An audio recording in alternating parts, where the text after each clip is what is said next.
This channel does not promote any violent, harmful, or illegal activities. All content provided by this channel is meant for an educational purpose only.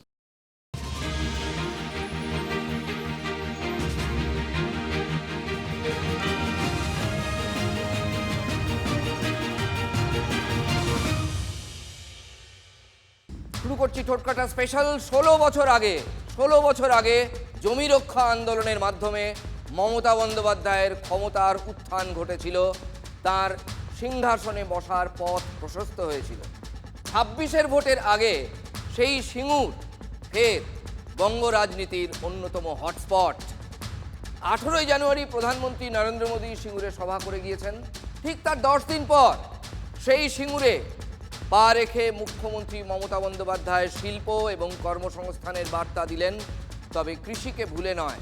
তার বক্তব্য, কৃষিও চলবে, শিল্পও চলবে।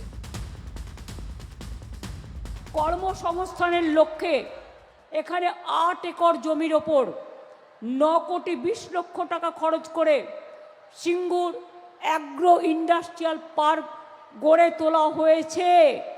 28টি প্লটের মধ্যে বরাদ্দ হয়ে গেছে 25টি। অনেক মানুষের কর্মসংস্থান সিঙ্গুরে হবে, কৃষিও চলবে, শিল্পও চলবে, কৃষি জমি দখল করে নয়। দেখুন, মমতা বন্দ্যোপাধ্যায়ের রাজনৈতিক জীবনের সব থেকে বড় টার্নিং পয়েন্ট ছিল এই সিঙ্গুর এবং সিঙ্গুর আন্দোলন। তৃণমূল সুপ্রিমো নিজেও সেটা জানেন এবং বিশ্বাস করেন। সেই সিঙ্গুর নিয়ে গেল 15 বছরে, মানে তার আমলে বারবার মমতাকে অস্বস্তিকর নানা প্রশ্নের মুখে পড়তে হয়েছে, এটা অনস্বীকার্য। টাটারা ফিরে যাওয়ার পর না সিঙ্গুরে তেমন বড় কোনো শিল্প হয়েছে, না আগের মতো চাষ হচ্ছে। সিঙ্গুরের একুল ওকুল দুকুলি কি গেছে? 26-এর বিধানসভা নির্বাচনের আগে সেই সিঙ্গুর অস্ত্রেই মমতা বন্দ্যোপাধ্যায়কে ঘায়েল করতে চাইছে বিজেপি। সিঙ্গুর শিল্পহীনতার ম্যাসকাট হয়ে গেছে, সিঙ্গুর শিল্পহীনতার প্রতীক হয়ে গেছে, কর্মহীনতার প্রতীক হয়ে গেছে। মমতা বন্দ্যোপাধ্যায়ের সরকার শিল্প চায় না, টাটাকে সিঙ্গুরে শিল্প করতে দেওয়া হয়নি। শুভেন্দুবাবুরা, সুকান্তবাবুরা সেই বার্তাই বারবার সামনে আনছেন। কার্যত মমতা বন্দ্যোপাধ্যায়ের হাতে শ্মশানে পরিণত হয়েছে। তাই 15 বছরে কোনো বড় বিনিয়োগ, বড় ইন্ডাস্ট্রি পশ্চিমবঙ্গে আসেনি। একটা ইন্ডাস্ট্রি করতে গেলে ল অ্যান্ড অর্ডার চাই। এখানে কোনো ল অ্যান্ড অর্ডার বলতে কিছু নেই।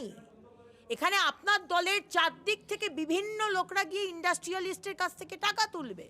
এক এক করে পেট্রোকেমিক্যাল সহ আমাদের নানা বড় বড় গোষ্ঠী পশ্চিমবঙ্গ ছেড়েছে। মোট শিল্প চলে যাওয়ার সংখ্যা 6,888টা এই 15 বছরে। বিরোধী দলনেতার অভিযোগ শুনলেন, 15 বছরে শিল্প আসেনি, উল্টে 6,800-র বেশি শিল্প রাজ্য থেকে পাত্তারি গুটিয়েছে অভিযোগ শুভেন্দু অধিকারী। ঠিক এই জায়গা থেকেই মমতা বন্দ্যোপাধ্যায়কে আজ তার আন্দোলনের ভিত্তিভূমি সিঙ্গুরে পাল্টা সভা করে এটা বোঝাতে হয়েছে যে তিনি আসলে কথা রেখেছেন। সিঙ্গুরে কৃষকদের জমি তিনি ফিরিয়ে দিয়েছেন, যে কথা তিনি দিয়েছিলেন। অধিকার রক্ষার লড়াইয়ের জয় হয়েছে। আজকে সিঙ্গুরের মাটি, যে মাটি আমায় জয় করিয়ে দিয়েছিল, সিঙ্গুরের কৃষি জমি ফিরিয়ে না দিলে আমি জীবন বাজি রেখেছিলাম, 26 দিন অনশন করেছিলাম, আরও করতাম, মরবার জন্য তৈরি ছিলাম, কিন্তু কৃষকদের জমি ফিরিয়ে দেবো বলেছিলাম, ফিরিয়ে দিয়েছি। সিঙ্গুরে কখনোই মমতা বন্দ্যোপাধ্যায় বা তৃণমূল কংগ্রেস শিল্প বা টাটার বিরুদ্ধে বলেনি, বলেছে শিল্পের জমিতে শিল্প হবে। 3 ফসলি কৃষি জমি সরকার জোর করে অধিগ্রহণ করতে আমরা দেব না, কারণ এর সঙ্গে বহু কৃষক, কৃষিজীবী পরিবার, ক্ষেত মজুরের পরিবার জড়িত, জমির অধিকার জড়িত। আর তোমরা কি করেছো? সিঙ্গুরে দাঁড়িয়ে মিটিং করে শুধু আমাকে গালাগালি দিয়েছো, কিছু করেছো? একটাও ইট পুঁতেছো না, কিছু করবে না, শুধু বড় বড় কথা, বড় বড় বুলি। এ বুলি চলবে না বাংলায়। হ্যাঁ, এটা ঠিক যে তিনি জমি ফিরিয়ে দিয়েছেন। 2016-এ সুপ্রিম কোর্টের নির্দেশে 997 একর জমি মোট 9,117 জন কৃষকের হাতে ফিরিয়ে দিয়েছেন। সেদিন প্রচণ্ড বৃষ্টি পড়ছিল, দুর্গাপুর এক্সপ্রেসওয়ের ধারেই সেই স্টেজ, আমি নিজে সেটা কভার করেছিলাম। কিন্তু সেই জমি যে এখন কৃষকের গলগ্রহ, গলার কাঁটা, না গেলা যায় না ওগড়ানো যায়, মুখ্যমন্ত্রী কি সেই খোঁজ রাখেন? সিঙ্গুরের জমি চাষযোগ্য হওয়া নিয়ে সরকারের দাবি এবং কৃষকদের বাস্তব অভিজ্ঞতার মধ্যে জমিন আসমান ফারাক রয়েছে। সরকারি দাবি অনুযায়ী অধিগৃহীত 997 একর জমির মধ্যে যেটা ফিরিয়ে দেওয়া হয়েছে, প্রায় 800 একর জমি চাষের উপযোগী করে দিয়েছে সরকার। 2016 থেকে 434 একর জমিতে নিয়মিত চাষাবাদ চলছে। সরকার 56টি পাম্প সেট বসিয়ে সেচের ব্যবস্থা করেছে, এগুলো সরকারের দাবি। কিন্তু সিঙ্গুরের চাষিরা অভিযোগ করছেন এখনও 70% জমি বন্ধা, চাষযোগ্য নয়। প্রশাসনের কথায় সর্ষে চাষ করতে গিয়েও কৃষকরা চোখে দেখছেন সর্ষে ফুল, পড়ে থাকা জমি এখনও চাষের অনুপযুক্ত। জমির নিচে কংক্রিটের চাই, ফ্লাই অ্যাশ, ছোট নুড়ি পাথর রয়ে গেছে, যার জেরে উর্বরতা হারিয়েছে এই মাটি। সিঙ্গুরের মানুষ এই কবছরে এটা বুঝেছেন, এই জমিতে আর যাই হোক চাষ আর সম্ভব নয়। বেশিটাতেই খুব অল্প জায়গায় চাষ হচ্ছে, আপনি যদি আনুপাতিক হিসেব করেন তাহলে অধিকাংশ জমিতে হচ্ছে না। ফলে শিল্পের আশাতেই বসে রয়েছেন সেখানকার মানুষ। যে উর্বর জমি সিঙ্গুরের, সেটাকে আর বাঁজা করে দিয়েছেন উনি, সেখানে চাষের যোগ্য নেই, সেখানে কারখানা নেই, সেখানে ব্যবসা নেই, বলে পড়ে আছে।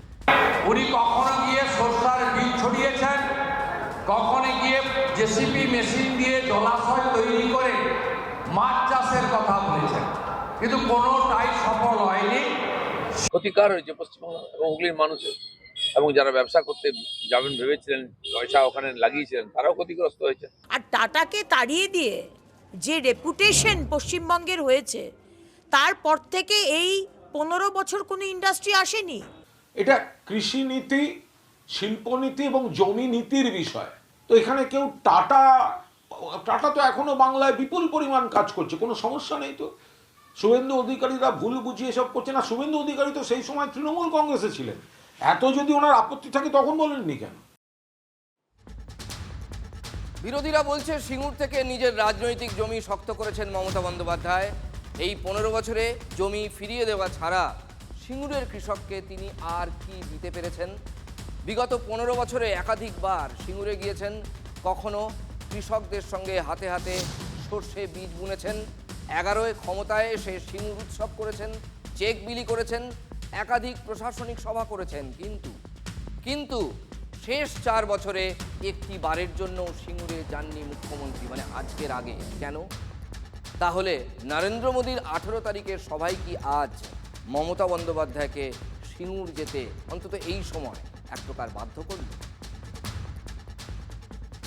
এই সিঙ্গুরে আপনারা জানেন আজও মানুষ মাসে টাকা পায়, যারা জমি হারিয়েছিল।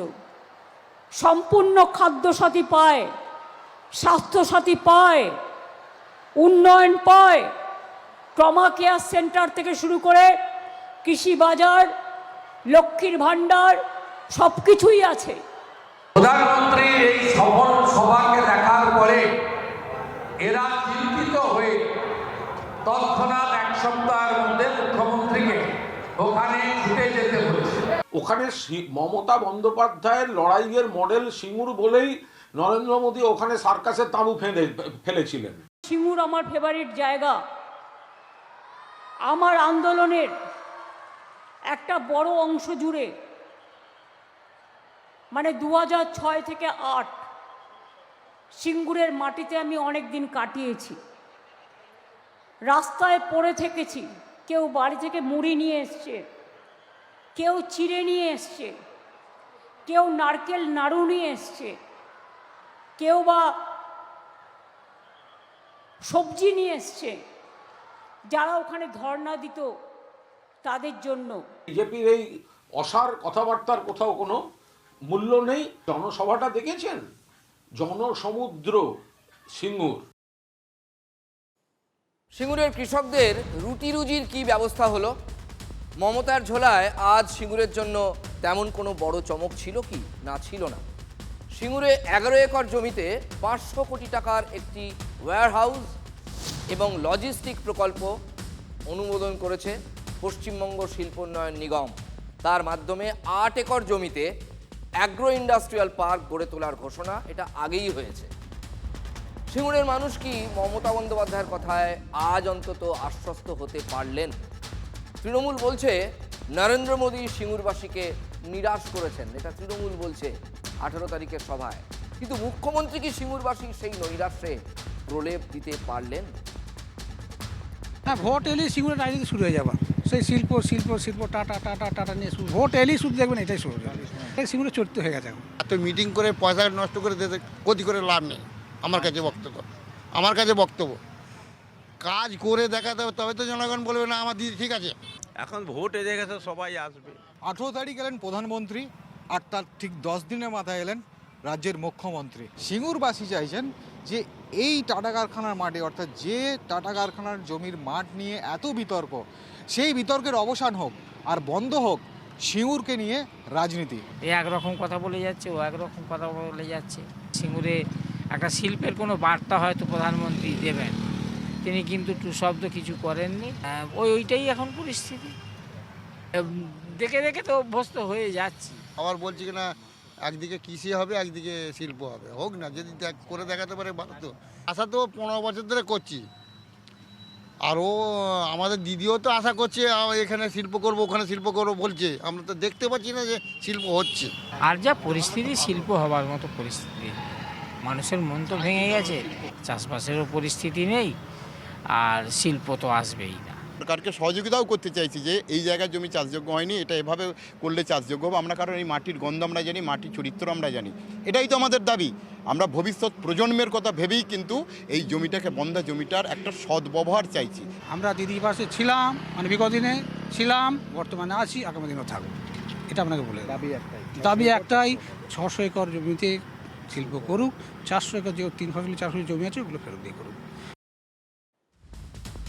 এসব তো অনেক হলো, এবার সেই খবরটা দেখাবো যা না দেখালে খবর কিছুতেই সম্পূর্ণ হয় না। রবিবার রাতে আনন্দপুরের জোড়া গোডাউনে আগুন লেগেছিল, একটা পরিচিত মোমো কোম্পানির গোডাউন। সেই মোমোর দোকান হয়তো আপনার পাড়াতেও আছে। তাদের গোডাউনের পাশে ডেকোরেটরের গোডাউন, সেটাও জ্বলছে, জ্বলে পুড়ে খাক হয়ে গেছে। রাতে যারা ছিলেন কয়েকজন বাদ দিয়ে সবাই প্রায় নিখোঁজ। এত বড় সংখ্যা, এখনো পর্যন্ত মিসিং ডায়েরি হয়েছে 27 জনের নামে। কিন্তু এই খবরটা আবার কেন বলছি বলুন তো? দেহাংশ উদ্ধার হয়েছে 16টি, আমরা জন বলছি না, 16টা দেহাংশ উদ্ধার হয়েছে। আমরা জানি না সেটা কতজনের দেহাংশ, দেহ না বলে দেহাংশ বলছি। ডিএনএ পরীক্ষা হলে তবেই নিশ্চিত করে জানা যাবে যে সেটা আসলে কতজনের দেহাংশ, 16 নাকি তার কম নাকি তার বেশি। পরিজন জানতে পারবে, চিনতে পারবে। আচ্ছা ভাবুন পরিস্থিতিটা, আমাদের উদ্বেগ বা উৎকণ্ঠা জায়গাটা অন্য জায়গায়। এই আগুনের তেজ কি স্টিফেন কোর্ট বা আমরির আগুনের তেজের থেকে কিছু কম নয় তো? তাহলে রাজনীতি এত মিয়ে রয়েছে কেন? আমি বেকার ফালতু লম্ফজম্ফর কথা বলছি না, আমি বলছি আমাদের রাজনৈতিক বাতাবরণে কোনো হেলদোল দেখতে পাচ্ছেন? শাসকের বিশেষ কোনো হেলদোল দেখতে পাচ্ছেন? আমি কোনো নির্দিষ্ট ডিপার্টমেন্টের কথা বলছি না, আমি কোনো বিভাগের কথা বলছি না, আমি হোলিস্টিক কথা বলছি। সরকারের অ্যাপ্রোচ দেখতে পাচ্ছেন? এতগুলো প্রাণ চলে গেল, যার সংখ্যাটাই এখনো পর্যন্ত বলা যাচ্ছে না যে কতজন মারা গিয়েছেন। কোথায় সেই উদ্বেগ, কোথায় সেই উৎকণ্ঠা, কোথায় সেই হুটোপাটি দৌড়োদৌড়ি? সেখানে তো সরকারটার একটা বড় অংশের পড়ে থাকার কথা। সংখ্যাটা কোথায় গিয়ে ঠেকবে আমি আপনি জানি না, খুব কম মনে হচ্ছে এই সংখ্যাটা। এত কথা হয় পরিযায়ী শ্রমিক নিয়ে, পরিযায়ী শ্রমিক এখানে যারা পুড়ে মরে গেলেন তারা শ্রমিক নন। মুখ্যমন্ত্রী এখনো যাননি, দমকল মন্ত্রী 32 ঘন্টা পর একবার গিয়ে ঘুরে এসেছেন। বিরোধীদের কথাও আমি বলতে বাধ্য হচ্ছি, তাদের উপস্থিতিও নগণ্য। বিরোধী দলনেতা এখনো যাননি, কাল যাবেন বলেছেন, নিশ্চয়ই দেখাবো আমরা। কিন্তু সবথেকে বড় কথা কি জানেন? সরকারের অ্যাপ্রোচ। আমি বারবার বলছি অ্যাপ্রোচ। যারা খেটে খাওয়া গরিব গুরব মানুষ, এতগুলো প্রাণ চলে গেল, ওইসব টেকনিক্যালিটিস বাদ দিন, কার জন্য হয়েছে, কখন লেগেছে, ওগুলো তো টেকনিক্যাল ব্যাপার, ও তদন্ত তো হবেই। কোনো একটা বড় ঘটনা তো ছিলই তার পেছনে, নইলে ওইখানে এরকমভাবে প্রায় কোট আনকোট বেআইনি কারখানা চলার মতো সাহস বা দুঃসাহস তারা দেখায় কি করে? আমি টেকনিক্যালিটিসের কথা বলছি না, আমি বলছি সরকারের মনোবৃত্তির কথা, দৃষ্টিভঙ্গির কথা। এতজন পুড়ে মরে গেলেন, এতগুলো পরিবার তোলপাড় হয়ে গেল। আমি রাজনৈতিক দলগুলোর হেলদোলের কথা বলছি। রুটিন যেমন ছিল, রাজনীতির রুটিন তেমনই চলছে। কোনো রাজনৈতিক দলের কোনো কর্মসূচি তো বন্ধ হয়নি। এত শ্রমিকদের নিয়ে সবাই বড় বড় কথা বলে। হতভাগা শ্রমিক পরিবার কি বলছে জানেন? গরিবের কেউ নেই। এটা যদি সচ্ছল পরিবারের কয়েকজন হতেন, হলফ করে বলতে পারি, তাহলে হেলদোল বেশি হতো সরকারের। গরিবের কেউ নেই। এখনো আমাদের মুখ্যমন্ত্রী এসে পৌঁছলো না, উনি আসবেন কিনা এখনো কেউ জানেও না, কেউ বলতেও পারছে না। অত্যন্ত দুঃখজনক মর্মান্তিক ঘটনা ঘটেছে এবং পুলিশ প্রশাসন যা যা করার করছে। আমাদের ভোট নিয়ে তো ওরা আজকে একটা জায়গাতে আছে, রাইট? তো সেই হিসাবে যত আমাদের মানে সাধারণ লোকের প্রবলেমটা হচ্ছে, সেই কারণে অবশ্যই থাকা উচিত। কথাটা আপনি ঠিকই বলছেন, এখানে ভারতীয় জনতা পার্টির আরও অ্যাক্টিভ ভূমিকা হওয়া উচিত ছিল। কারুর মুখই তো এখানে আমরা যখন এসে দেখছি, কাউকে কোনো কিছু দেখতেই পাচ্ছি না। বিরোধী দলনেতার নেতৃত্বে 20 সদস্যের বিজেপি এমএলএ লেজিসলেচার পার্টি ওই এলাকায় কালকে যাবে প্লেস অফ অকারেন্স ভিজিটের জন্য। গেলাম, বক্তৃতা করলাম, ভাষণ দিলাম, বাবা বাছা করলাম, চলে গেলাম, চলে এলাম, বাড়ি চলে এলাম, নিজের কর্মসূচিতে চলে গেলাম, এই কথা আমি বলছি না। আমি বলছি হত্যে দিয়ে পড়ে থাকা। আপনি বলতেই পারেন হত্যে দিয়ে পড়ে থেকে কী লাভ? মানুষ যখন মারা যায় তখন প্রিয়জন তার পাশে গিয়ে দাঁড়ায়। সে কি আবার গোনে, ঘন্টা গোনে যে অনেক হয়েছে, দেখা দিয়েছি, এবার চলে যাই? হৃদয় থেকে যেতে হবে। এই যাওয়াটা শ্রমিকের জন্য কই নেতাবাবুদের? মুখ্যমন্ত্রী এখনো যাননি, তবে আজ সিঙ্গুরে আনন্দপুর অগ্নিকাণ্ড নিয়ে 2-4 কথা বলেছেন মুখ্যমন্ত্রী। ক্ষতিপূরণ ঘোষণা করেছেন। দমকল মন্ত্রীর পদত্যাগ দাবি করছেন বিরোধী দলনেতা। কালকে আমাদের কিছু বন্ধু প্রাইভেট কোম্পানিতে কাজ করতে গিয়ে মারা গিয়েছেন। আজকে এটা মৃত্যু নয়, এটা খুন। আমি ববিকে পাঠিয়েছিলাম, অরূপকে পাঠিয়েছিলাম। ফায়ার ব্রিগেডের মন্ত্রী সুজিত বসুর পদত্যাগ দাবি করছে। ফায়ার ব্রিগেডের মন্ত্রীর অপদার্থতার জন্য দায় স্বীকার করে পদত্যাগ দাবি করি। তাদের পরিবারকে 10 লক্ষ টাকা করে বাও মোমোও দিচ্ছে, ওয়াও মোমো, এবং ডেকোরেটরও 5 লাখ টাকা করে দিচ্ছে। বাংলার মুখ্যমন্ত্রী এই সমস্ত গরিব মানুষের মৃত্যুর দাম 5 লাখ 10 লাখে নির্ধারণ না করে শাস্তি দেওয়ার ব্যবস্থা করুন। পুলিশকে আমি বলেছি তাদের পরিবারকে একজন করে সিভিকে চাকরি দেওয়ার জন্য। আমরা কিন্তু আপনাদের মতো অমানবিক নই, এটা মাথায় রাখবেন। যে কথা বলছিলাম একটু আগে, ভিন রাজ্যে পরিযায়ী শ্রমিকদের ওপর অত্যাচারের অভিযোগ নিয়ে গগনভেদী চিৎকার করে তৃণমূল। হ্যাঁ, যদি অত্যাচার হয়, রিয়েল কেস যেখানে, সেখানে গগনভেদী চিৎকার ডিজার্ভ করে, করা উচিত তৃণমূলের, সরকারেরও করা উচিত। কিন্তু বাঙালির ওপর অত্যাচার হলে সবাই সরব হবে, এর মধ্যে কোনো ভুল নেই। কিন্তু তৃণমূল এখন কেন সরব নয়? কেন দলের কোনো মন্ত্রী প্রশ্ন তুলছেন না? তাই তো, যেখানে ওই ডেকোরেটরের গুদাম হোক বা যে মোমোর কারখানা, যাই বলুন, আমি ওই টেকনিক্যালিটিতে যাচ্ছি না। এতদিন সেগুলো চলছিল কিভাবে? সেখানে দাহ্য বস্তু মজুদ ছিল, কাকে ধরবেন? এটা কি সাধারণ মানুষ গিয়ে ধরবে? আচ্ছা, শ্রমিক কি শুধু অন্য রাজ্যে গেলেই তাকে পরিযায়ী বলা হবে? 2 গোডাউনে যারা কাজ করতেন কেউই কিন্তু স্থানীয় বাসিন্দা নন। বেশিরভাগই জেলার, পূর্ব মেদিনীপুরের। অন্য জেলায় এসেছিলেন দুমুঠো অন্যের সংস্থান করতে, তারাও তো পরিযায়ী শ্রমিক, তাই না? 150-200 কিলোমিটার দূরে তো তারাও এসেছেন, এক একজন এক এক ডিস্টেন্সে কাজ করছেন বাড়ি থেকে।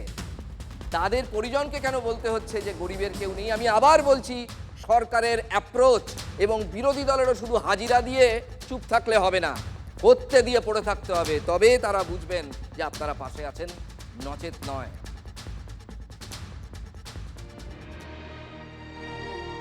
এই পোড়া ছাই উঠতে উঠতে গিয়ে পড়েছে প্রায় 90 কিলোমিটার দূরের পাঁশকুড়ায়, চৈতন্যপুর 1 নম্বর গ্রাম পঞ্চায়েত এলাকার এই বাড়িটায়। নিখোঁজ বাড়ির একমাত্র রোজকের ছেলে, ফুলের কারিগর সমরেশ ভাদিকার। সমরেশ ভাদিকার পেশা ফুলের কারিগর। পরিবারে মা, বাবা, স্ত্রী ও 1 বছরের সন্তান। আগুনের খবর শোনার পর থেকেই স্ত্রী অসুস্থ, স্যালাইন চলছে। পরিবারের সদস্যরা কলকাতায় ছুটে এসেছিলেন, কিন্তু সমরেশের কোনো খোঁজ পাওয়া যায়নি। ছেলেটা আদৌ বেঁচে আছে তো? গোটা পরিস্থিতির জন্য প্রশাসনকে কাঠগড়ায় তুলছেন সমরেশের জেঠু। এর জন্য দায়ী হচ্ছে সম্পূর্ণ রাজ্য সরকার, কারণ এত বড় পরপর 3টে কারখানা, সেখানে কোনো অগ্নি নির্বাপন ব্যবস্থা নেই। বাদ থেকে বাইরে শাটার লাগানো, কোনো মানুষজন বাড়াতে পারে না। খুব ভুল কিছু বলেছেন কি? আনন্দপুরের বিরাট কর্মক্ষেত্রে শুরু থেকেই যে নিয়ম নাস্তি সেটা তো সবার জানা, শুধু যাদের দেখার কথা তারাই শুধু দেখতে পাননি। দমকলের ডিজি স্বীকার করেছেন নিয়ম মানা হয়নি। ফায়ার ক্লিয়ারেন্স তো নেই, এটা বলতে পারি, ভায়োলেশন হয়েছে। তো স্থানীয়রা জানিয়েছেন জলাভূমি বুঝিয়ে এইসব গোডাউন তৈরি হয়েছে গত কয়েক বছরে। শহরের মেয়র সিপিএম এর ঘাড়ে দায় ঠেলে খালাস। এই জলাভূমিটা, এই কারখানার, পার্টিকুলার এই কারখানাটার কথা বলছি, এটা 2006 সালে চুরি হয়েছে। অভিযোগ আরও আছে, একাধিক জেলা থেকে ডিএনএ টেস্টের জন্য ছুটে এসেছেন নিখোঁজদের পরিবারের সদস্যরা। তাদেরও ভোগান্তির শেষ নেই। মানুষের পাশে থাকার বার্তা দেওয়ার নেতা নেত্রীরা বা সরকার এই কঠিন সময় কারও দেখানি। আমার ছেলে মারা গেছে, 3 দিন প্রাইভেট গাড়ি করে করে আসছি যাচ্ছি। পার ডে কত টাকা খরচা হচ্ছে? Per day 7,000। প্রতিদিন রোজগার করলেও কত টাকা করে? 300 টাকা। বর্তমান 10,000 টাকা ধার হয়ে গেছে, এটা কি করে শোধ হবে তাও জানি, সংসার কি করে চলবে তাও জানি। খেয়াল করলেন সংসার কিভাবে চলবে বলতে গিয়ে গলাটা বুঝে এলো। এটা কি করে শোধ হবে তাও জানি, সংসার কি করে চলবে তাও জানি। ক্ষতিপূরণ ঘোষণা হয়েছে, কিন্তু পদে পদে ক্ষোভ। যতক্ষণ না ডিএনএ টেস্ট করে মৃতদেহ শনাক্ত হচ্ছে ততক্ষণ আইনত ক্ষতিপূরণ দেওয়াও সম্ভব নয়। ক্ষোভ বাড়ছে। ভোটের আগে পাঁশকুড়া, পিংলা, ময়নার বাড়ি বাড়ি গিয়ে এই ক্ষোভ সামাল দিতে পারবেন তো নেতা নেত্রীরা?